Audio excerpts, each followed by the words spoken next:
Previously on the Brisket and Maine podcast.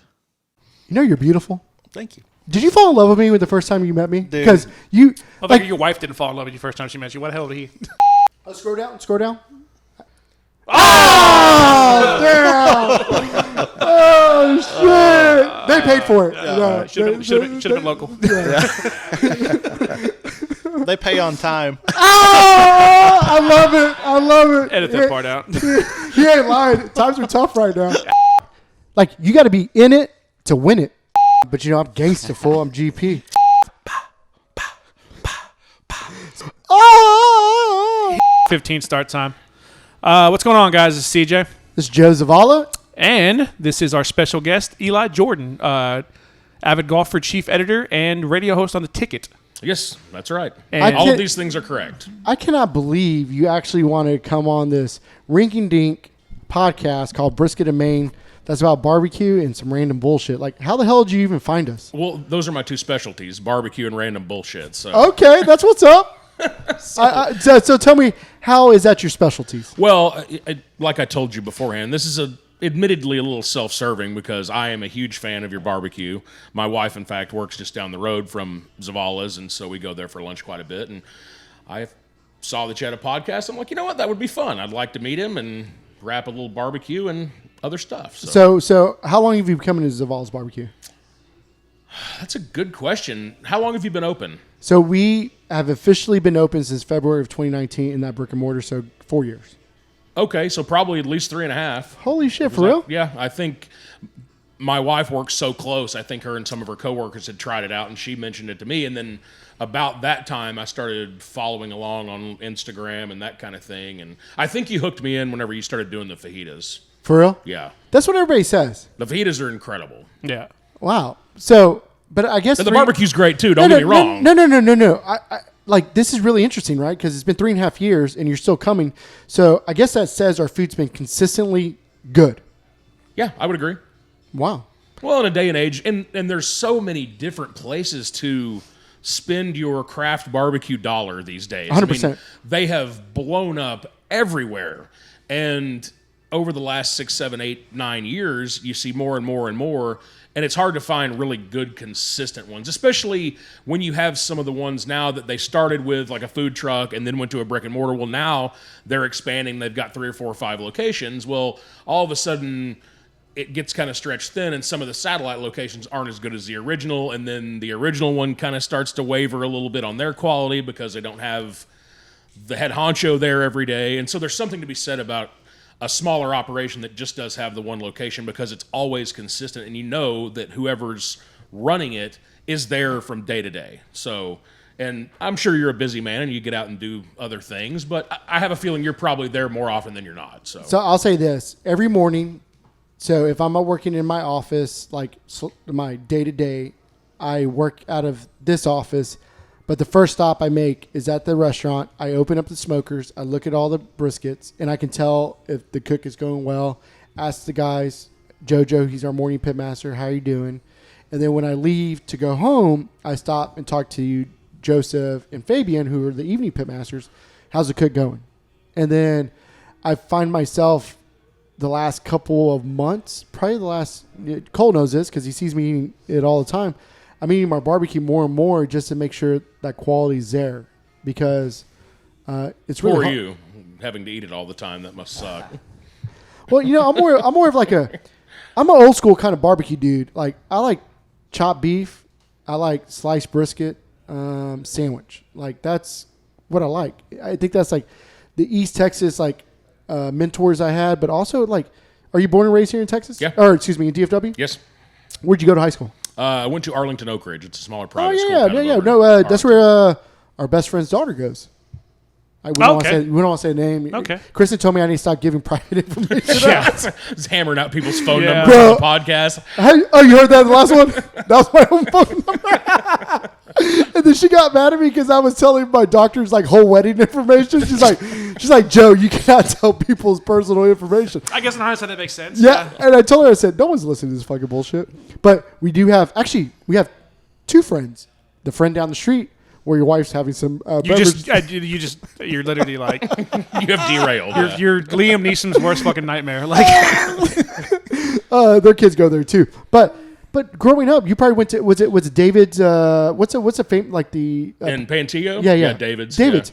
Like that's old school chopped beef sandwich that was absolutely amazing. Still in business. Still consistently pretty good. Yeah. And you know what you get. And I hear the French fries are absolutely amazing. They're bomb. Yeah. And I think that's what people like forgot, and maybe like in sports radio and also in golf, like people forget like the classic is always a classic and is timeless. And yes, times change, but you just want that piece of history that you can go back to whenever. Yeah, sure. I mean, I think there's definitely something to be said for the old school way of doing things, and I think when it comes to barbecue, there's only so many different ways you can reinvent the wheel. You know, you see all these guys on YouTube, whether it be Matt Pittman or who's the big old guy that has Malcolm Reed, that guy. I mean, you know, they're constantly kind of uploading stuff with a little twist and a turn here, but more often than not, the classics are going to remain the same, you know, and it's good to just have that structure and that base of, hey, we're going to do really good brisket, we're going to do really good sausage, we're going to do really good ribs, and you know, just work your way on from there. So at the house, do you have a Big Green Egg, a Traeger? So I've got a Traeger. I'm a cheat smoker. No. Look, I think we have done a bad job of making. Oh, Traeger's bad. Like, it's not bad. Oh no, I don't mind at all. And in fact, I'll fully admit it's an easy bake oven for but it's fine. You know, adult men. But you get the barbecue you want. That's correct. And for me, I'm not entering competitions, and I 100% respect and appreciate the art form that goes into using the stick burner. I just don't want to have to babysit a fire for 16 hours when I'm doing a brisket, you know, mainly because I get into too many of these delicious Lone Star beers and then I'll be half asleep and then my brisket's overcooked. You can tell this guy's in radio. He knows what's up. So I like the kind of set it and forget it and be able to monitor it from my phone if I want to go watch the game. So I want to know this, like break this down because I've never cooked on it, but I had a friend like call me in panic on Saturday at 6 a.m. because the Traeger stopped. And it stopped for like an hour, and he freaked out. He said, "Hey, can I buy a brisket?" I said, "What the fuck are you talking about?" I said, "Bro, just throw it in the oven. Or do you have a friend that has another Traeger? Like, you can still finish his cook-off." Who is it? A friend of mine that I work with. Do you have other friends? Yeah. Sorry. And catching strays over here. You know about the side pieces. It's my what did we talk about last night? My main piece. But no, seriously, like they were freaking out about, oh my God, like the temperature dropped in an hour, but it's still hot, right? You're still cooking. And I'm like, you can finish this off. So my question is like for you, like I've never cooked in a Traeger. Like explain to me, you put the brisket on and then what else do you fucking do? Drink beer. So you drink beer? Like when do you check it? Like what, like, well, I mean, you know, I literally want to know, like, for us, like every 30 minutes, we have to throw a piece of wood in, right? So, sure. Like, are you opening it up like every 2 hours, looking at the color, or like? You know as well as anybody, if you're looking, you ain't cooking. That's you know, bullshit. I mean, No, that's all fake, okay, that's fake news, bro. I open up my doors more than anybody in the world, and I was that guy 7-8 years ago in my backyard. I literally cussed out one of my best friends. I said, dude, if you ever open this fucking door again, don't ever come back to this fucking house. It was awkward. CJ was there. I wasn't me. He'd caught hands. It wasn't me. Way to ruin a barbecue in one sentence. Oh yeah, and the funny thing is, like, it doesn't really matter. Like now, I remember it was. We've been open since 2019, so I say 2016. Like I started getting mentored by some real barbecue dudes in 2017, and we roll up. CJ was with me, Andrew was with me. And they just had the doors open. They just threw wood in, didn't look at the temperature, wasn't writing down notes. And I was like, you cook barbecue this way? It's like, it's done when it's done. Yeah, that's true. I mean, people will give you times and temperatures all day long, but it's done when it's done, you know, like you said. I mean, for me, it's just so easy to do. And even with the Traeger, which is supposed to make it easier, I mean, cooking a brisket's still difficult. I mean, you can foul it up really, really easily, even on something like a Traeger. So being able to do it as consistently as somebody like yourself on a stick burner is honestly an art form. But with the Traeger, it's easy. And I'm looking for results. I'm not looking for competition, you know, blue ribbons and trophies. If my wife likes it, if my guests like it, Cool. What's your go-to? Like, what do you cook usually? I'm not a huge rib guy. Pork shoulder's probably the easiest. It's Respect, you said it right. It is. kind of idiot-proof. Yeah. You know. I do like doing brisket, but it's a hell of a time investment. And I got spoiled because I had a friend that actually owns a meat market, and he gave me like a Rosewood Ranch Wagyu brisket, and I did that for Thanksgiving a couple years back. And so now, like, I'm like, okay, well, if I ever do brisketing, I've got to do another one of these because it was incredible. So I don't know. I mean, I do a lot of. Next time you want to do brisket, just holler at me. I'll give you the best beef there is in the world. 44 Farms out of Cameron, Texas, Black Angus. Familiar, yeah. Just hit me up. I got you. Okay. I'll take care of you. Perfecto. Yeah. But So yeah. do you wrap in foil or do you wrap in paper? I do butcher paper, yeah. Okay. I do the butcher paper. And brisket's it's just a time investment, you know. It requires a lot of attention even with something as simple as Traeger. I do a lot of jalapeno poppers or the little pig shots, you know, just stuff that's easy that, you know, is always. So what's your stuff in your jalapeno poppers? I'll do a little bit of cream cheese and just some shredded cheddar or Colby Jack, mix it all together, and I like to add a little bit of whatever barbecue seasoning, like one of these would work lovely. Ah, there you go. And I put a little Worcestershire sauce in mine too. Ooh, put some umami in there, huh? A little bit. I'm gonna have to steal that. That sounds like Give it a try. Yeah. I'm not going to say it'll change your life, but there's definitely another little flavor profile there. Worcestershire, Roads. That one. Like, that makes everything better. I don't care what anybody says. I agree. Like, it makes every single thing better. I put it in your beans, Joe. You swear? Yeah. At the house? Your jeans. Yeah, your beans when I Your take 'em home. jeans. Do you have beans here? I put I mean, sauce. do you have a? What is going on? Whoa. Yeah, but yeah. Do you really put it on the beans? Yeah. How many drops? A couple squirts. I feel like this is really detailed for some fucking beans and Worcestershire sauce. But you want me to tell you something? You know he really does that. Oh, no, 100%. Is it Leanne Perrins or is it Leanne Perrins? Man, whatever's on sale from Amazon. Yeah. Are you buying groceries off Amazon? I know. I buy Worcester. Go ahead. Obviously, you can get Worcestershire sauce on Amazon. If there's any takeaway from today, it was that. So we were trying to get our EP to talk more. This how bitches came out of left field. yeah, that was, and he had to get that shit off his chest. Hey, did you know that I put that on? But I know he was telling the truth. So definitely have to try that out. But so yeah, I want a Traeger. I don't want to spend the money on one. I want somebody to give it to me free, but Yeah, they are a little high. I mean, I've heard good things about the Pit Boss and the Rec Tech and some of the other. If ones I'm gonna do it, I'm gonna do it right. Yeah. no, For sure. fuck that. Whoever gets it free, like I want to have the shittiest pellet grill, and I want to create a whole series of us cooking on it. With the Traeger. That's not the shittiest one. Oh, you're saying with the shittiest one. I'm sorry. I want like the bear, like I want like the Charborough pit. That's a. The What's lowest the end what's the find. Walmart brand one? I don't even think that's a low end, bro. That's expensive as fuck. Is it? Yeah, isn't that the Pit Boss? It is. That's expensive still. That's like right below fucking Traeger. Oh damn.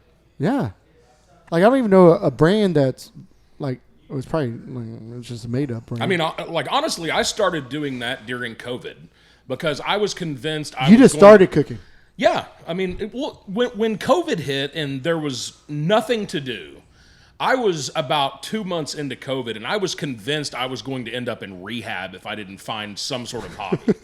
Because I was working from home, and when you're working from home, you're done with work by 1 o'clock, maybe, if that. Because I would get up, and my wife was still having to go to the office, and so I would get up when she got up at 6:30, 6:45, and I would immediately sit down and start working. I didn't have to get dressed, shower, commute, then BS with people in the office for 15 or 20 minutes. So like by the time I was actually working, it's 10:30, 11 o'clock. And so I'd have to stay till 5. Well, when you get up at 6:30 and you don't have to do all that, you're working at 6:30, 7 o'clock in the morning. So by noon, you're done. You're a lot more productive. There's no doubt. Yeah.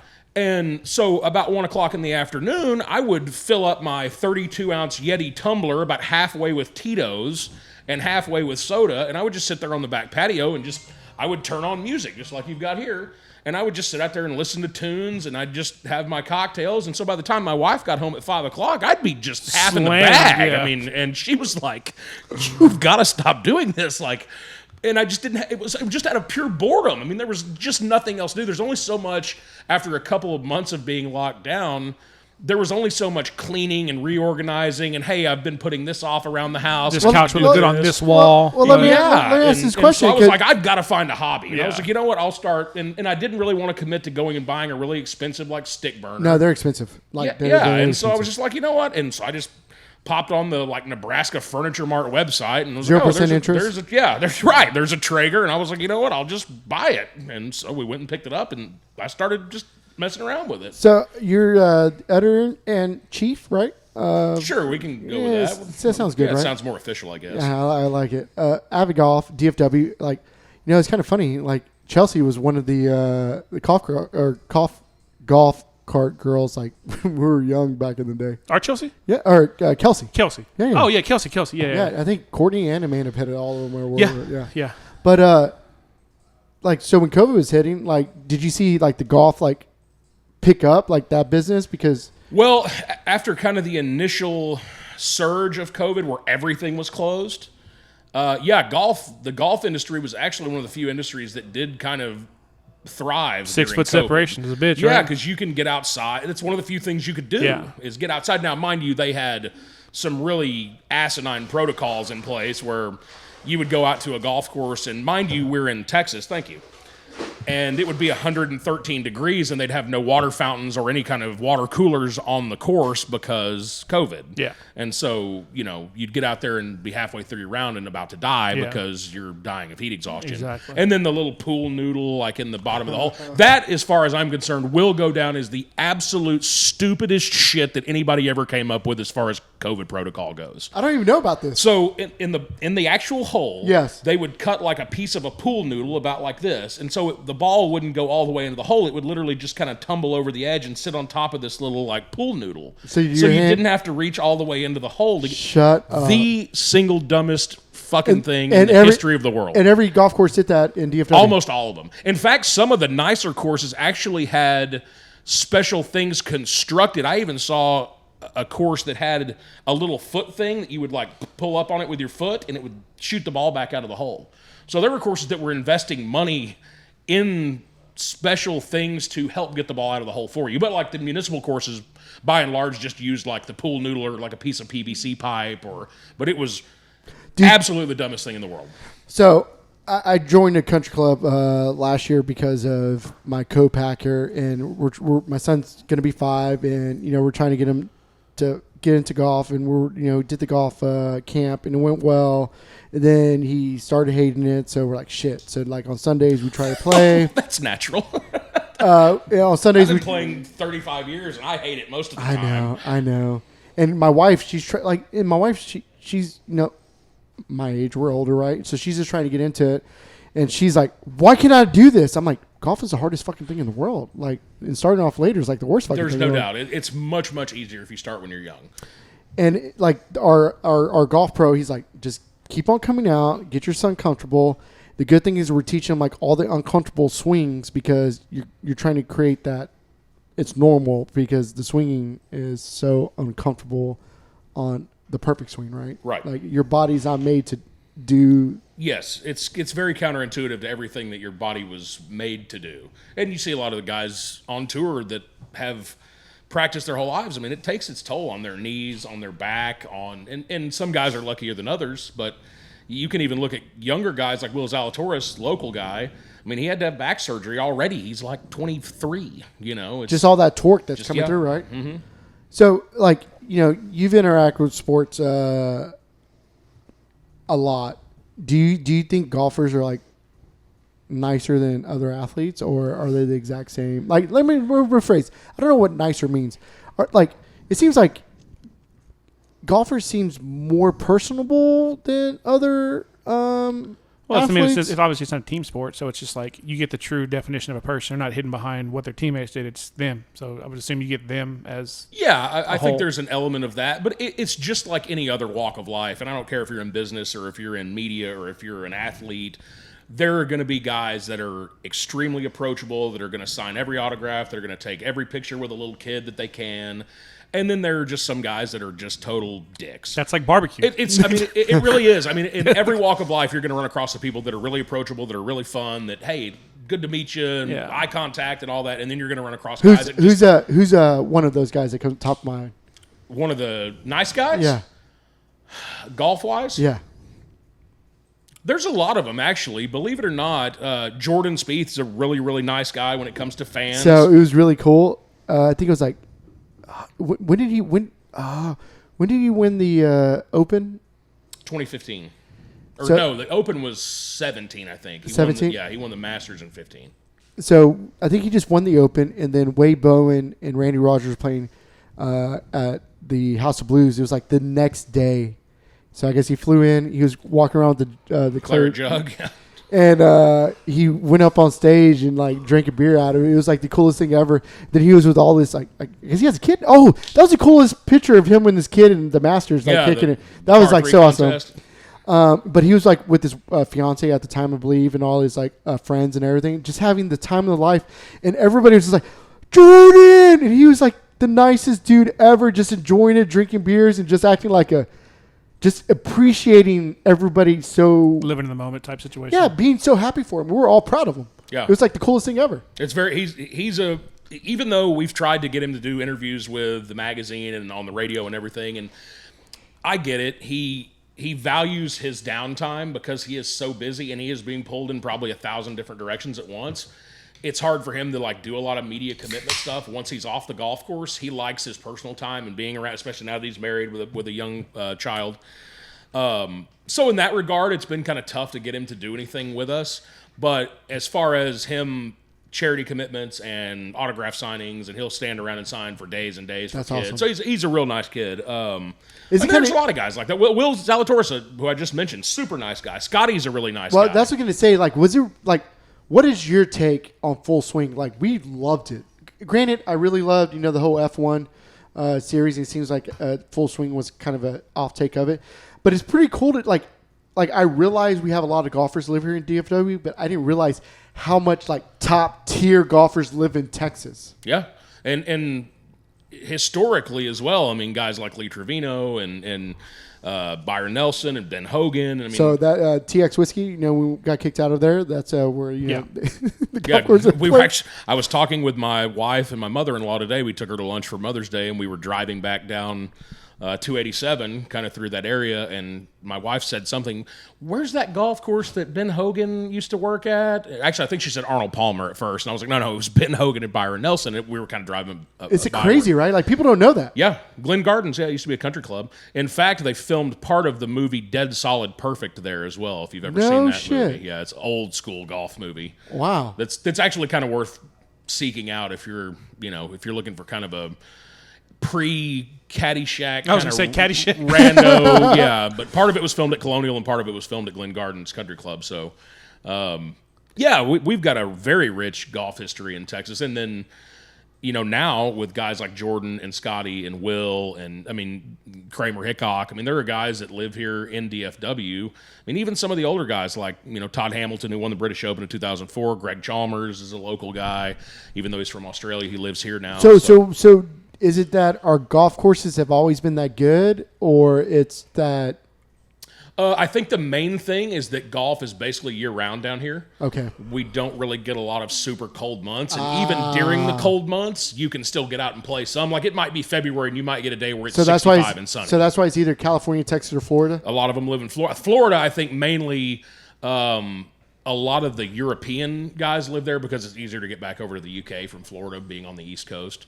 So a lot of the Euro guys have a house in Florida, but yeah, same premise as you can play basically year round down there. So what's some of your favorite courses here in DFW?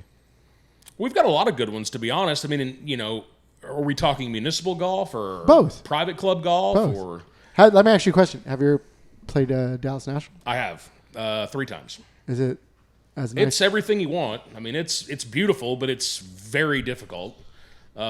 Same thing with Merido. Merido's a really, really tough golf course. A lot of fun, though. It's, it's like anywhere else. If you play it from appropriate tees, you're probably going to have a good time. If you try and be a hardo and tip it out and play it from 8,000 yards, you're going to be miserable. It's just, there's a reason, the Fields Ranch courses that just opened up in Frisco where they're going to host the PGA Championship. What year is that? 2027. That's what we're just at. But they're going to do the senior this year or The next senior year? PGA is this year. It's in 3 weeks, 2 weeks. Yeah. Same weekend as Colonial. And then they just opened the Omni last week, 2 weeks ago? About a week and a half ago. I actually went up there for the grand opening. The hotel is beautiful. The sheer footprint of that entire development it's staggering how big it is, because you have the Northern Texas PGA, the PGA of America, the Omni, all their convention center, restaurants. You've got a 10-hole short course. You've got a putting course, and then 2 championship golf courses. So when you see it, it's mind blown, because you're standing at one end of the property and you look, and from where the Omni is to where the Northern Texas PGA headquarters is, it's like 2 miles away, and it's the same piece of property. And forgive me, because, with all the stuff that happened with the Byron move, is that where it's going to be played? Or No, so the Byron Nelson is at TPC Craig Ranch. It's going to stay there? Yes, I believe it's there. I think it was a 5-year commitment they had to Craig Ranch. Okay. And I think there's a working theory, and a lot of people say, well, will the Nelson ever move up to the Fields Ranch courses? I don't think so. A, because the PGA of America and the PGA Tour are 2 separate entities, and a lot of people don't understand that. They think that it's all one umbrella. Because it's like the U.S. Open and the PGA Championship, right? So like the USGA runs the U.S. Open. Yep. The PGA, their major championship, the PGA Tour, is technically the Players' Championship. The last one where it's like really big So money. it's the one that they have in March now. The one with the Island Green, the Players' Championship. So that's basically what the PGA Tour's kind of major is, even though it's not one of the 4 majors. How about the playoff? The last. So like the FedEx Cup Yeah. playoff? Yeah, that's run by the PGA Tour. But, okay. So it's a little bit strange, because the Royal and Ancient runs the Open Championship, and then you have the Masters, which is its own thing. Have you? You've probably been to the Masters. Have you ever played there? No, and I actually, one of the guys I played at Fields Ranch with when they opened last week, he is a media member, and they do a media lottery every year. So if you get credentialed to go, I've been trying for 15 years for a ticket just to go to the practice round. So I started registering for tickets back when you still had to send them a self-addressed stamped envelope, and they would mail you the application. You're lying. No. And before they opened it up to online, So you used to literally write them a letter, and they would send you the application in the mail, and then you would fill it out and send it back to them. That is some cool shit. And so, do you have any? Hey, you should, I've been to one practice round, and it's a funny story, because I've been doing this in the lottery for 25 years probably, and me and 3 of my friends, we say every year, all right, we're all going to apply, and if one of us hits, we'll all 4 go. If we get 4 tickets, all 4 of us. And my buddy actually got his girlfriend to do it like 4 or 5 years, and she hit, and so we just got the tickets from her. But the 4 of us, we've never gotten picked, any of us, for anything. No practice round, no nothing. But we got Monday practice round tickets. We flew down. We VRBO'd a house at Lake Oconee, which is about 35 or 40 minutes outside of Augusta, in between Atlanta and Augusta, basically. And we stayed there for a few days, got up nice and early Monday morning, got out there for our practice round about 11:30 in the morning. It started pouring rain. So we got about 4.5 hours there. So do you think like all those people that you see there really won it from the lottery? There's no way, right? They've made it really difficult to transfer the tickets to other people, so I suspect that most people probably have. Now, there are some exceptions where you can have some really wealthy people that can find secondary market tickets, and they don't care if they're going to pay $8,000 a ticket for them. But most of the people I feel like that are on the grounds have gotten their tickets through the lottery. And most people that do this, they're like me. They've been doing it for 20 years, and if they ever get tickets, they're damn sure going to go. 100%. They're not going to sell them, No. So that grass looks so fake. I tell everybody that's going for the first time, I say, here, I'm issuing you a challenge. Find a weed anywhere on the property. Anywhere. I don't care if it's in the flower beds, under the trees, anywhere. I actively looked to try and find a weed and could not find one. That is 44 Farms range. I don't know. I could find weed anywhere. So Not that kind of weed. Okay. That's hilarious. I know we took this golf route, but it's just like it's really interesting. Like, And I think to answer your original question, which we never got to, I thought that Full Swing was pretty good. But if you're in the golf industry, a lot of the things they discuss and kind of the storylines they follow, you kind of knew about it already. But like for somebody that hasn't followed the PGA Tour a lot, I feel like it was a very solid series. do you think they make Koepka look worse than he really is? No, I I think that's just the way he is. No, and I respect it because he's a cocky motherfucker. But I'm like, God, man, I found myself kind of rooting for him on the last major. Weirdly enough, don't ask me why. I don't. And then he him. just and it's weird. Like, and even like Jordan, because everybody thought and I feel bad because we want Jordan. Like, golf is that hard. Yeah, it's incredibly difficult. Your son will find out. So Tiger, He's gonna find out Tiger Woods was that amazing for that time Yes. period. That was like, Yes. that wasn't normal. We are very fortunate to have witnessed Tiger's career. And how old are you? 37. Okay, so you're a little younger than me, but not by much. So you got to see a good portion of Tiger as well. Yeah, and I watch on Sundays because he was wearing his red. Yeah. And he was in the running always. And it's crazy to me that there are kids that, were in their early 20s that really have not much of a concept of how outrageously dominant he was for a sport that's very difficult to be dominant in. And, you see guys like Jordan who came flying out of the gates and won 3 majors, bam, bam, bam. And then all of a sudden, it's been 7-8 years since he's won one now. I mean, it's hard. It's hard to win major championships. It's hard to win golf tournaments, period. And Tiger did it at such an outrageous clip for like a decade. So do you think it's bad for like all these like, I can't even say up and comers anymore because they're in it, right? Like no one's ever going to be Tiger again. I mean, I think that every generation will probably have somebody like that. Arnold. Yeah, I mean, and it's been that way. I mean, Palmer to Nicklaus, and then Nicklaus to to pick your poison in the 80s. I mean, there were plenty of good players in the 80s. And then on to Tiger in the late 90s, and through basically about 2008-ish. For a good 10-year period there, he was, just almost unbeatable. Every time he teed it up, he was almost unbeatable. Is there like a name that none of us have ever heard of that's up and comer that's like, you should be... If we're talking local, yeah. There's a couple of twins, Pearson and Parker Cootie, and their grandfather, Charles Cootie, won the Masters like in the 40s or 50s.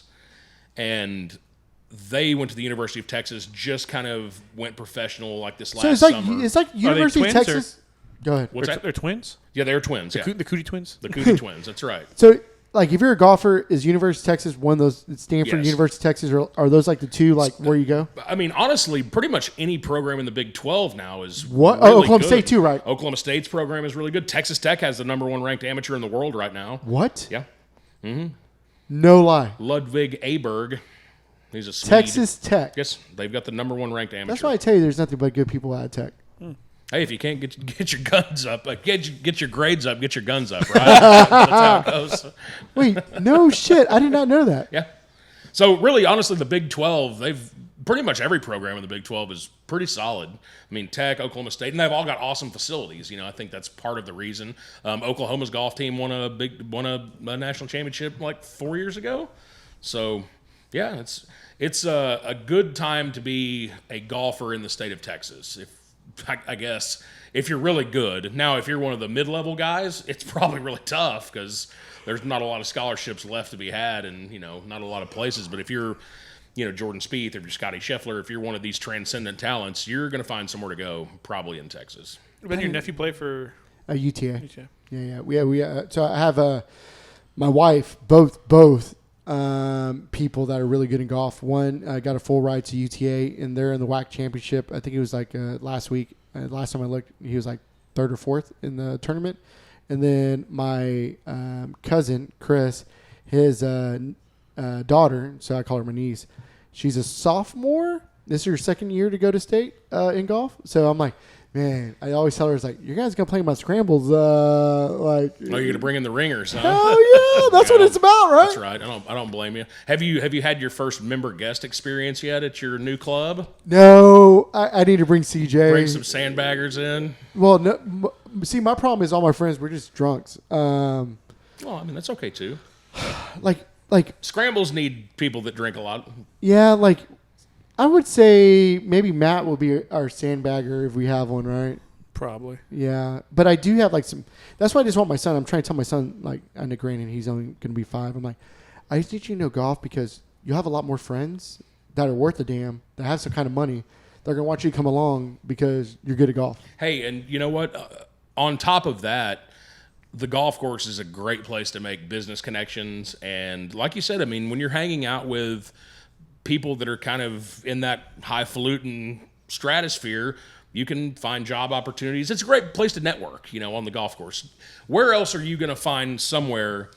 Let's say your boss invites you, hey, if you're a low-level employee at whatever, and the CEO or the CFO or one of the bigwigs says, hey, we want you to come play in this golf tournament with us.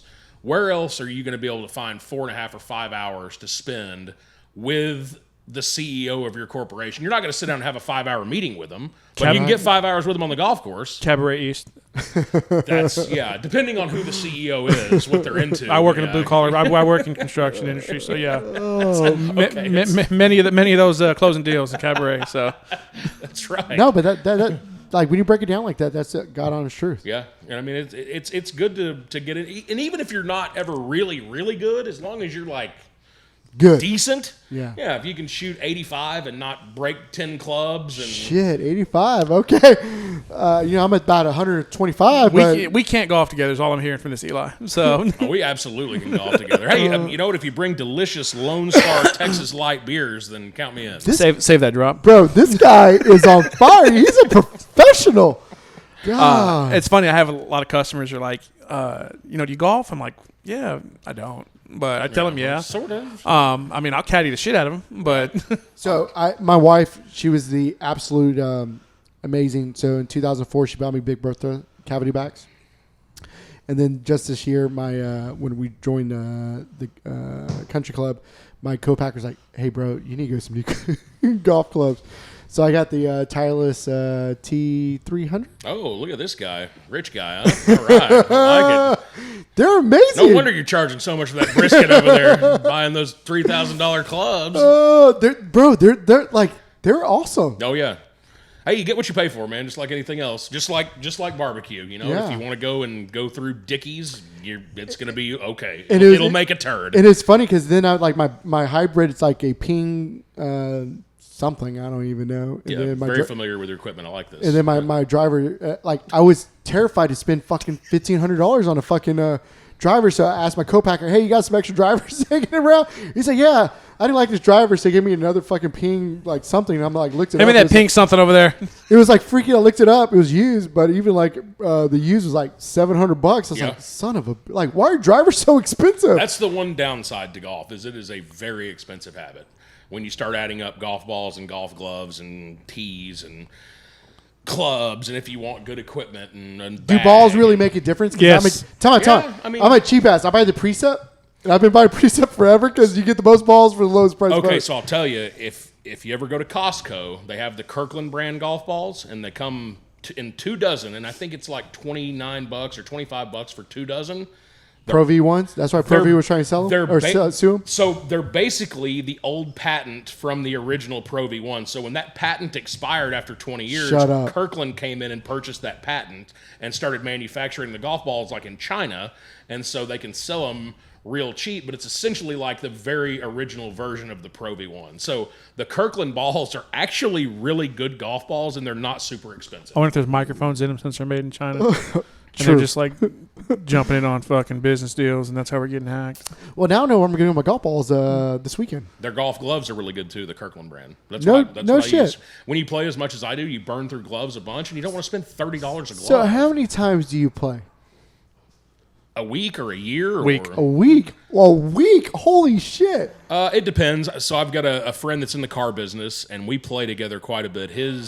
his days off are Thursdays and Sundays, and so I'll typically try and play with him on Thursday if the weather allows. 18 or 9? 18. And we'll try and get out about, 8 o'clock in the morning. So what do you, actually, fuck it. What do you shoot? I'm a 5 handicap. I typically shoot anywhere between 77 and 83. No shit. Yeah, usually. If I play bad, it might be 85 or 87. If I That's play cool really as good, fuck. it might be 72 or 73. So you definitely do not want to play with us. You'll be so pissed off. Yeah. Hey, that's not true. Believe me, I have played with golfers in every walk of life, and I'm a muni rat. I'm not a country club guy. I don't have a membership anywhere. So whenever you go and you play at a municipal course, especially if it's one that's relatively affordable, you never know who you're going to play with. And sometimes it's a 75-year-old man that will just absolutely beat the Crush us. brakes off of you. 100%. And sometimes it's a random dude that just wanted to get away from his wife and kids and hasn't played in 7 years and wants to drink 8 beers and lose 50 golf balls. So have you played Prairie Lakes or Tingle Ridge? Absolutely. Yeah. Tingle Ridge is nice, right? I think Prairie Lakes is nice too. No, 27 they're both holes. great. Yeah, Prairie Lakes it's a great budget friendly golf course. It's got, like you said, three nines. They're all pretty interesting. It's got the little Grand Bermuda Triangle over there, which is I forgot about that one. Which is tough. We've got some great municipal golf in DFW, and we've got great private golf too. I mean, you mentioned Dallas National earlier. Brook Hollow's an incredible experience. It's a great golf course. I mean, the Newfields Ranch courses are awesome. I mean, we've got a lot of really good golf. So, my country club is like the Good Old Boys. I think a lot of people from Great Southwest went over there. Oh man, I miss Great Southwest. It's Diamond Oaks. Oh, okay, yeah. Diamond Oaks is great. I'm like the only Mexican there. No, the cooks are there too. That too. Sir.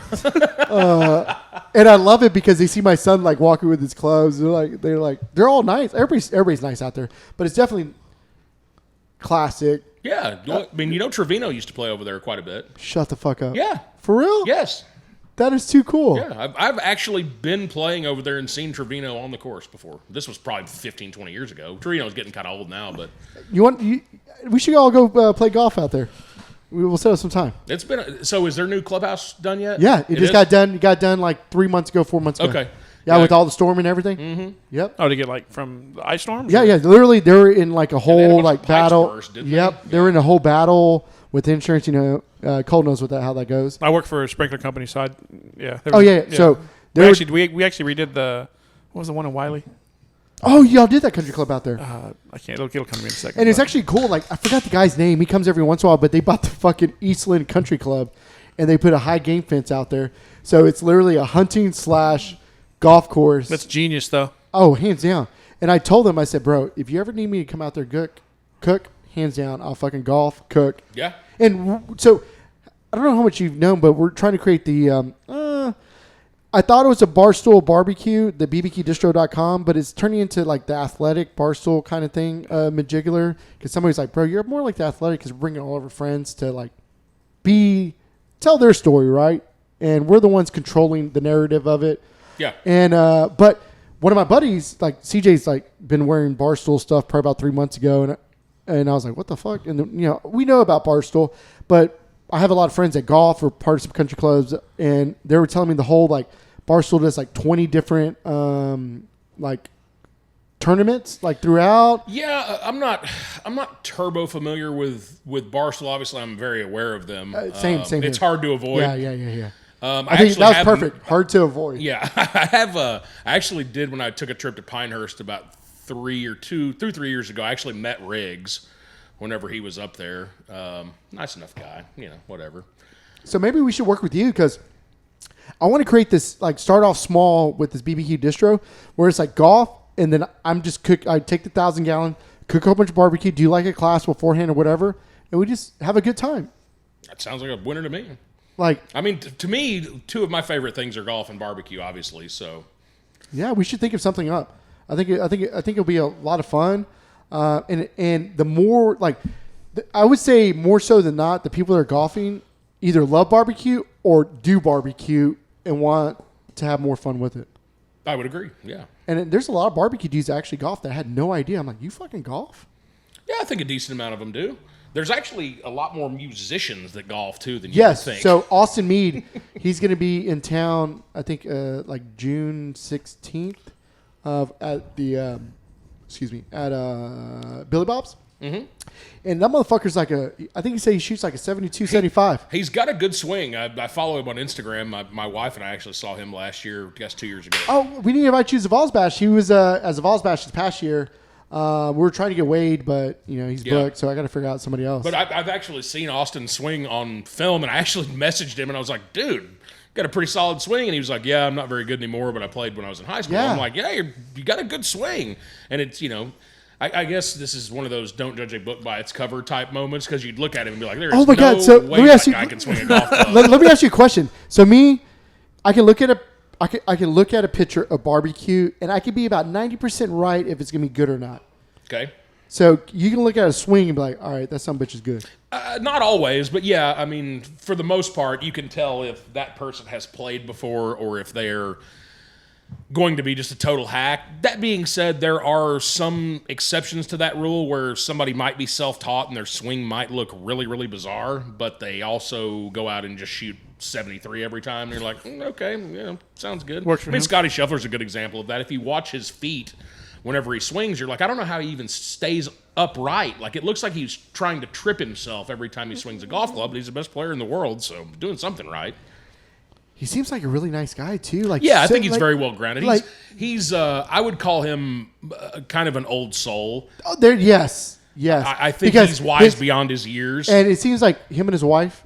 That's his wife. They just got married recently, right? Yeah, probably a year ago. I mean, I know that he still drives the same Suburban that he drove in college, and it has like 260,000 miles on it. That seems like him, and his wife seems like it's true love. Yes, like they're actual high school sweethearts, yes. which is kind of cool. And that's what I got off of Full Swing, right? And it was like, they are good people. All right, so you said you can judge whether barbecue is going to be good based on a photo. I'm going to show you a photo of some barbecue that I did, and I'm going to put you on the spot here. And I don't know if it was good or not. Well, you should have told me it was yours, because I'm going to say it's the most amazing thing I've ever seen in my life. Let's see if I can find photo of... It's got an asterisk on it now. I know. No, I'll tell you the truth. Like the first time I ever made a brisket, CJ said it was the worst thing he ever ate in his fucking life. I've come to the conclusion that I think just about, and I'm sure you're aware of this, but just about everybody fucks up their first brisket. I don't think there's anybody that ever put their first brisket on any kind of heating element and took it off 12 hours later and went, yep, fucking nailed it. This is gold. Yeah. Yeah. Absolutely crushed it. No, no, you're right. Mine was pretty well dog shit. I used to work with a guy that he was like, made my first brisket, and he was like showing me pictures of it, and it was like a 2-inch smoke ring. He's like, look at that smoke ring. I'm like, that's not supposed to be. Bro, I feel really bad. So I have this bad habit of giving away free one-on-one barbecue classes to charities where they raise like $2,000 to $4,000, and I forget that I do it, and then they text me and say, hey, we're going to be here today. Well, that happened to me yesterday, and it's very generous of you, by the way, to donate your time. Oh, various causes. CJ usually is like my partner in crime and gets drinking with me, but he just showed up and rolled out yesterday. All right, good or bad? Oh, bro, that looks great. Like that's pulled pork. Like your bark looks good on it. Like it doesn't look like shit. Okay, good. All right. No, actually, show CJ. I'm feeling encouraged. No, CJ, tell the truth. The and we did mention before the show, and maybe early on, that the pork shoulder's kind of no. But I think the pork, but like it. No, looks good. I think the pork shoulder creates the fundamentals, and that shows me that you're not scared of the heat, because people are terrified of cooking too hot, but you got to have the hot temperature to be able to get the bark that you want. Absolutely. What'd you season it with? That's a good question. Some mad shit. I do an injection. Oh, okay. With my pork. Apple cider vinegar. I do a little bit apple of apple juice. I do a little bit of table salt, a little bit of sugar, a little bit of Worcestershire sauce. Mix it all. I think there may be one other thing in there. I have to go back and look. I'll say this: pork needs all that. Yeah, and there's no flavor in it. I mean, like pork is pork. Yeah. Well, and you get the nice juice too. 100%. And like, because you want to actually like. The most fun that we're having right now is like a couple of our friends do whole hogs. Like we bought a whole hog cooker, but just like that vinegar pungent that hits you on like the skin, that's crispy, and then the moist of the pork is different because it's not Texas, right? Yeah. And I think that's the thing that I keep on talking about. Like, I think barbecue's boring because it's so perfect. You can go anywhere in Texas and get absolutely amazing barbecue. Yeah. Yeah, that's very true. I mean, there are some that are better than others, but I do enjoy the sampling other regions, not 100%. only barbecue, but food in general. I mean, I consider myself to be a bit of a foodie. What's your favorite cities? CJ's is New Orleans. New Orleans. Drago's very hard to beat. Yeah, if you're a foodie, New Orleans is definitely No, it really a is. must-see. But first time I ever went, we all went together, and he's like, "Dude, you got to try this place for what is it? Fucking the oysters, the Drago's. No, but what were they? The charboard oysters, dude. Okay. He hyped this thing up, and I'm like, this is about to be amazing. And we get there, I'm like, we're in fucking Papados of Louisiana. I was so a little chain restauranty for you. Oh, it was in the casino. Like I was just like, dude, you gotta be shitting me. Like, Just a total tourist trap. yeah, 100%. Like Yeah. we're at Papados in Louisiana, like literally, like. So That's actually what my wife wants tonight. It's Papados. It's been a hot minute since I went to the old Papado. my wife hates it. I don't know what it is. Really? For real? She's just like, and I try to go all the time because they have It's just good, solid. No, what's that? Dude, What's that? fondue. No, the lobster salad. Oh, seafood salad. I think it's called. Yeah. Amazing. I'm like, I'm almost craving it. And Do she's you like, get the honey nah. mustard or the vinaigrette? Vinaigrette. Yeah. I'm a vinaigrette guy, hands down. So That's too funny. So I know we're coming up to time. Is there like any questions that you? I know we should be asking you questions, but like any barbecue questions or any like why are you and CJ best friends? Well, I mean, I do feel like we really do have a connection between us, so that's good. As far as barbecue questions go, I don't know, man.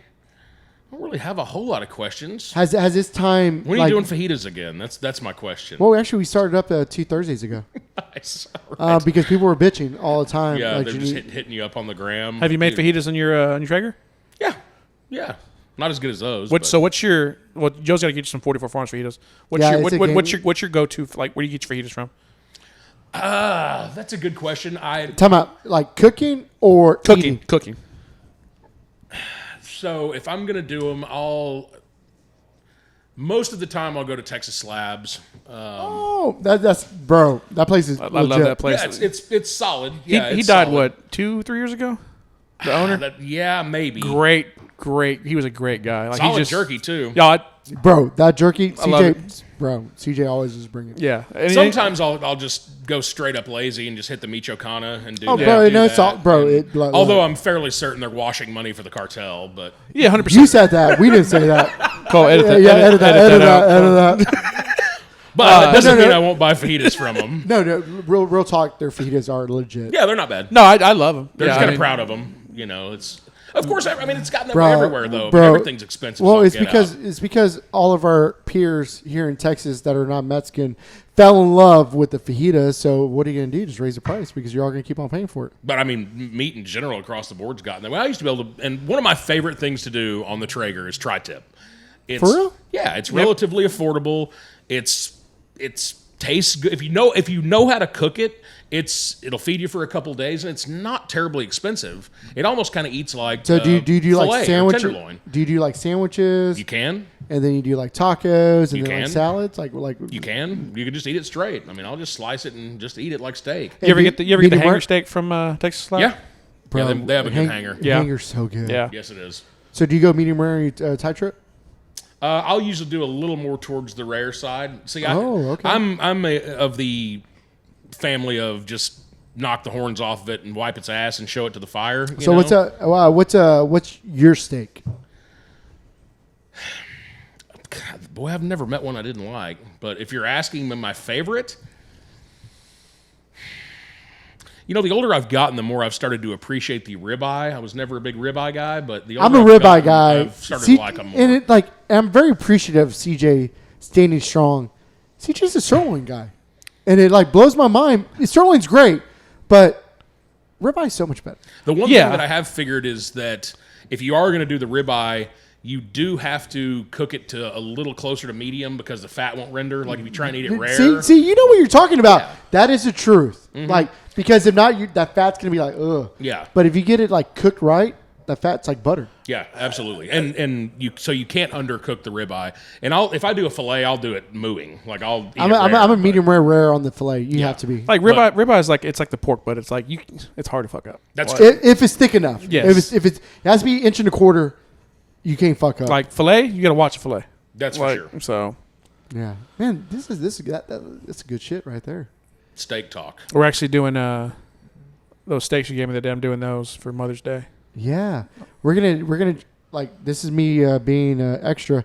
I reach out to the chef of Beverly's and say, "Is there any way I can get in on Mother's Day?" I know this is like the most fucked up thing ever. Because Kristen, how the hell are you gonna hit me up a couple of days before Mother's Day? Say I want to go eat here. I'm like, are you serious? Yeah, that was a call that should have been made about 5 weeks ago. 100%. So I felt awkward reaching out to the executive chef, and she was nice, and she's like, "It's gonna be hard." But I said, "Do y'all take walk-ins day of at when you open up?" She's like, "Come in 15 minutes early, and I think we'll take care of you." I'm like, "Oh, thank God." What time they open? They open at 11. She said, "Roll up at." They're gonna actually open the doors like at 10:30 to 10:45. Where is this? Because I'm gonna show up 5 minutes before. Yeah, you. no. Yeah, we'll do that to me. Right? So real talk. I'm about the prices right to your ass. $1, Bob. So seriously, my favorite restaurant. I have my two favorite restaurants in DFW is Beverly, Dallas. Beverly is Dallas is like a bistro, and it's just like good, solid food. Okay. And then I love Uchi. Uchi's like my happy spot. All right. Never been to either one of them, but I will try them. Oh, bro, they're That's absolutely. your recommendation. And then another thing that I've been jamming out is Prince of Lebanese. In Arlington quite a bit. Yeah, it bangs. It's just so fucking good. I haven't been in a while. I tried to get Catherine to go like a week ago, and she didn't want to go. I know we were trying to go like 2 days ago, and we didn't end up. But that's my jam. It's good. I'm trying to think. So what's like your favorite, like non-barbecue? Like what's your favorite place to go eat right now? Right now, it's a pretty good question. It's loaded. Yeah, a little bit. I do. For the magazine, I kind of was thrust into writing our food features. Time out. You have a food feature? Yeah, every month in Avid Golfer, we have a restaurant that we feature. Nice. And with a price to be featured? No. It's just, I mean, sometimes PR firms will reach out to us and say, "Hey, we've got a new client. Would you be willing to do a feature story on them?" Sure, no problem. Or I'll call around and say, "Hey, y'all just opened. Do you want some free pub?" You know. Oh, that's nice of y'all. And usually they'll, I mean, it's kind of understood that whenever you go in, they'll, feed you for free or whatever. Yeah. And sometimes I'll take the wife along. Sometimes I don't. So I get to try quite a few kind of new restaurants. We actually went to one last week, I guess a week and a half ago, over in Fort Worth. It's an Italian place called 61 Osteria. Yeah. Really solid. Yeah. It's like really good. Yeah. Where's it at? It's like over on the far west side of downtown, like kind of by the Fort Worth Club. If you're kind of familiar with it. It's an old bank. Really good food. Yeah, I heard nothing but good things about it. Yeah, and then I mean, really kind of. I tend to try and stay more on the Fort Worth side. I don't really venture out to Dallas too terribly much, which is probably a mistake on my part because I used to eat at Fort Worth all the time, but like the Dallas restaurants, they're coming in strong. Yeah, they really are. I kind of want to try the new one at the top of Reunion Tower. My boss, my old owner, one that used to go to strip club with, he went.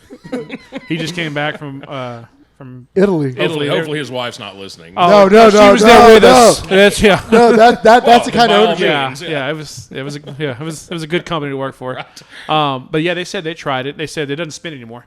Yeah, I heard they stopped that. They said, but it's just truffled this and shit like that. About 3 years ago, somebody's credit card fell through, and their leg got caught. So. And I quit the spinning thing. It was right before COVID. Then COVID happens, right? So they lost their leg? Yeah.